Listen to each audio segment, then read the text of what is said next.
اگر کوئی شخص اللہ ذو الجلال کی نافرمانی کرتا ہے، بدکاری کرتا ہے، وہ مرد ہو یا عورت، شادی شدہ نہیں تو ان کو 100 کوڑے لگائے جائیں اور 1 سال کے لیے جہاں رہ رہا ہے وہاں سے جلا وطن کر دیا جائے، اس علاقے سے اسے نکال دیا جائے۔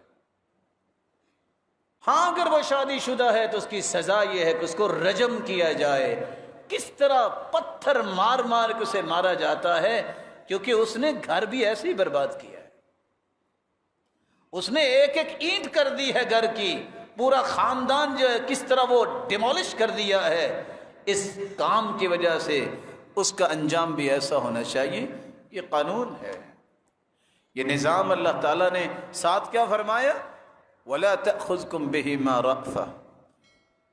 اس کو جب تم نے کوڑے لگانے ہیں، یا اسی طرح حدیث کے اندر جو رجم کی بات ہے وہاں نرمی نہیں ہونی چاہیے، اور اکیلے بھی نہیں۔ وَلْيَشْهَدْ عَذَابَهُمَا طَائِفَةٌ مِّنَ الْمُؤْمِنِينَ، مومنوں کی ایک جماعت کے سامنے ہو، اس کو تو سزا ملے، دوسرے سے عبرت لے۔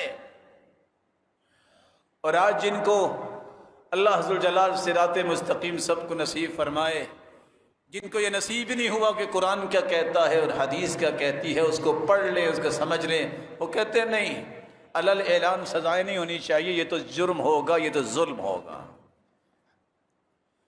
اللہ ذوالجلال کے نظام کو چیلنج کرتا ہی وہ ہے جو رب کے نظام کو تسلیم نہیں کرنا چاہتا، یہ معاشرے کے اندر وہ سکون پسند نہیں کرتا۔